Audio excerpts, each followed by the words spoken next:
Well, let's But talk about WoW. And Dave, you'll probably have to carry this conversation a little bit, but let's start with the cinematic, just because I think it makes the most sense to start there. But I think whenever we actually get to like the Shadowlands expansion, Dave, yeah, I'm not sure. going to have a ton to say just because I barely even understand what's happening. But like, I thought, I don't know, I think the World of Warcraft cinematic was the one that I least enjoyed.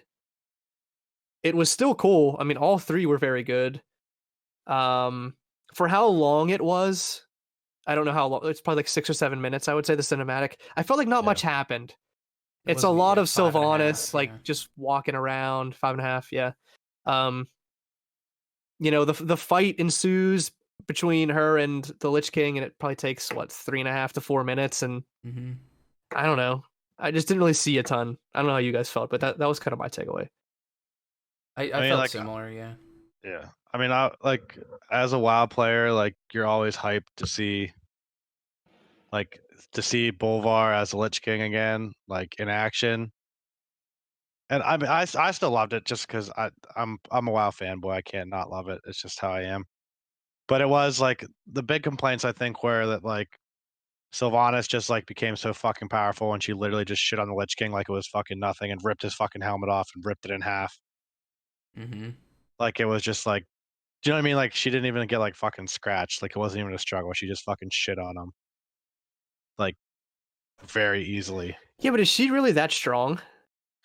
Well, that's why people are like I think really like irritated by the whole thing is because like she's gotten Mm. stronger and stronger and stronger and like we now know why a little bit because they like tease like the jailer is like taking all the souls into the maw and they're not being distributed across the Shadowlands like they should be. So like, and she's has an allegiance with the jailer. So as he gets Oh, stronger, so she gets she's taking. stronger. Mm-hmm. So that now we're starting to understand like why she's getting stronger and how she's getting stronger, but we still don't know like like when exactly did she make the pact with the jailer? When exactly what you know what I mean? When like how strong is that power spike and all that? You know what I mean? People don't we're still like they like we know too much about like how she got there, but not how we know like she's there now, but we don't know how she got there.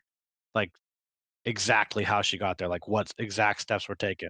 We just know like you know what I mean? We know like little details, but not like Mm-hmm. a fully fleshed out, which I mean obviously we're gonna learn during the course of expansion, during the course of the Shadowlands expansion, but I think people were just like irritated that we don't know enough about how she got there.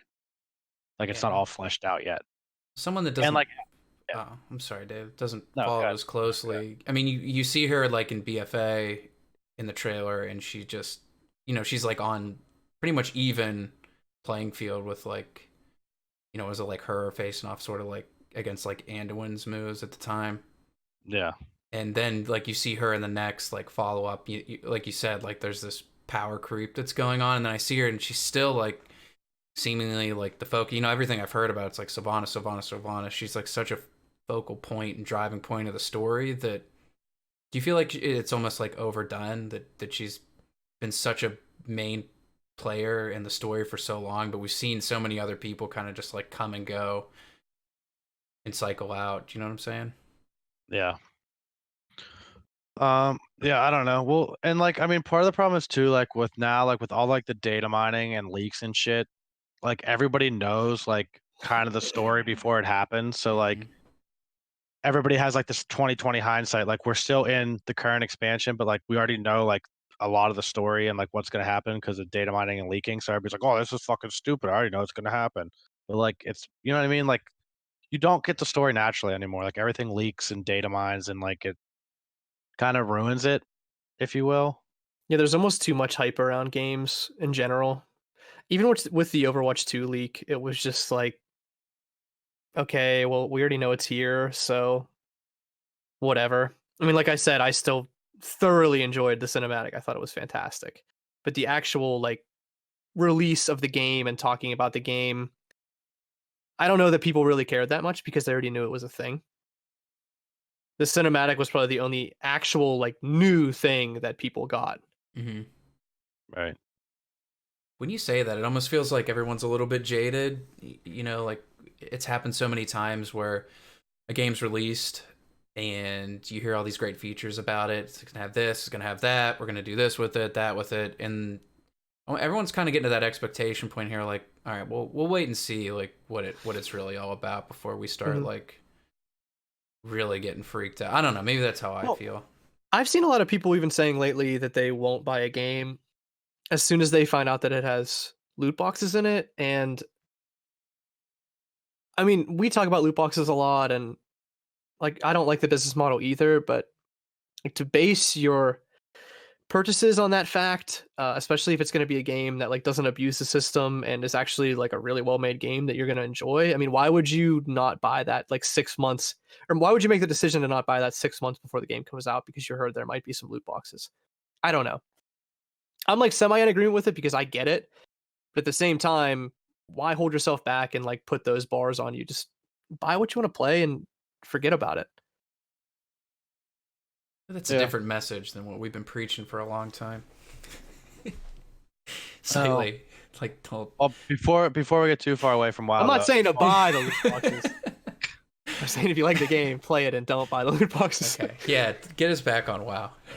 Before we get too far away, but like as far as like the expansion features, it seems like, well, it doesn't seem like it what they're trying to do is like give the players more customization and stuff, like, so whether it be character appearance, like all the different like humans, you can make yourself whatever like actual race now, you can be black, you can be Asian, you can be white, you can be purple, you can be whatever.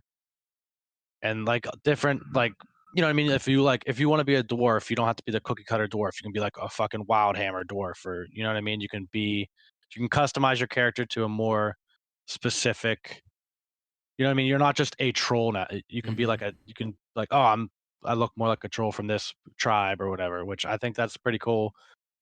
And it seems like the Covenant thing, giving you a choice to like which one you want to be with, and you get special, abilities based on which one you choose. I mean, the idea is cool in theory, but with the way fucking games are now, everybody fucking min maxes everything, and like certain classes are probably gonna get pigeonholed into one, like into Faction picking one choice, Covenant. Yeah, like if you want to be a fucking DPS rogue, whatever, like an outlaw rogue or a subtlety rogue or whatever, you're going to have to go this Covenant and pick these traits to be the best one. And if you don't pick that, then like everybody in pug groups is like, fuck you, you're an idiot, you're not running the fucking optimal build. That's the only thing I don't like. But their counter argument to that was there's going to be so many little different things within the Covenants, like not just the main abilities, like other customizations and stuff, that there's going to be so many little things, it's going to be really hard to try to pinpoint exactly which one's going to be better, or like, you know what I mean, or one might be better in certain scenarios. But I mean, we'll see how it plays out. You know how that kind of stuff goes. And like, that's, if you like ever want to fucking join a dungeon or a raid, you know what I mean, they're like, I need to see your, you know what I mean, they want to check your raider IO score and your gear and your spec and everything. And if like you're not running like the optimal build, a lot of groups will like literally just not invite you, because everybody wants to do everything as efficiently and time blah blah blah as possible. It's like, that's my only like fear, I guess. Yeah, I'm not gonna put it past people to crunch the numbers and look for like every specific encounter to say like, all right, this faction's ability, or this Covenant's ability is better than this Covenant's ability, that kind of thing. It was kind of like I like the idea of it, like the customization. They even showed that there's even like finer points of customization where like the armor sets, you can kind of like switch those up between the Covenants, like make them look how you want to make them look. Some of what you turn in like a spirit animal, the one you can pick what animal, things like that. Yeah, like, that's right. Cool, like lore based, like building lore based kind of stuff. Like, not everyone's gonna look the same, picking the same Covenants and stuff like that. But it was kind of like a throwback to the Burning Crusade, where you picked like Aldor Scryer kind of thing, and that was right. It was like a cool. I don't think it was as impactful back then because the benefits of it were really, aside from like an item enchant, I think it was like it was like the items and stuff like that. Like you knew they were gonna get phased out eventually. It wasn't a whole like ability set that you know that Right. you were going to be taken out into the world. Yeah, but I mean, we'll see. I think there's always a mixed review because like you know how the internet is. If people like something, it doesn't really get talked about that much. But if they fucking don't like it, Mm-hmm. it's way you know what I mean. People like to talk about bad things rather than good things. Hmm. It's like you know you go on Well, the fucking there Reddit or were forums and heavy dislikes on the WoW cinematic, yeah, and like people just like heavy. yeah, like I don't know. It's some people just can't be pleased, you know. Did so? I don't know. I guess like my Sylvanas point from before, like she's been such a focal point of the story. Did you get the feeling, just as somebody from the outside, that like what'd you say she was gonna free us all or something? Was like Yeah, her line in it. Did it almost seem like her motives, like deep down, like might still be like good? Do you kind of yeah. get Well, that that's what. vibe when? Yeah, that's what everybody's like speculating is like Mm-hmm. she does all this fucking crazy evil shit and like at the end of the day it's just gonna be like well she was just doing it for the greater good and she actually saved everybody and like Yeah. redeem her and like everybody's pissed about Is she gonna be her. like, yeah, M. Night Shyamalan Everybody's us pissed. here? And Yeah, everybody's pissed about her taking that line. It's like you know it's like Kerrigan in StarCraft. She was like evil and then she was like the redemption arc and like because it's like okay Sylvanas like burned down fucking Tedrasil, the World Tree, and the mm-hmm. Night Elf home, and like how like there's no way that can be forgivable to like most people. And then they think like if she gets redeemed at the end after doing shit like that, like it's just she can't be redeemed, but they're gonna make her redeemed, so everybody's jacked off about it, you know? Mm. That's what it seemed like to me. Yeah, I have no idea what's going on in the story, but it seemed like to me that that was her goal. Yeah, It was right, pretty clear. right. that she's a And I good think guy. You think it was yeah, clear I think it well, was, deep yeah. down? But Yeah. but I don't know the yeah, story. not even So necessarily like her being a good guy, just like her having to do like the fucked up things that she did. And like if she didn't do that, then like we'd be fucked. Like she had to do that to get to the end goal of defeating whoever. But we just don't know what that is yet. mm. Right.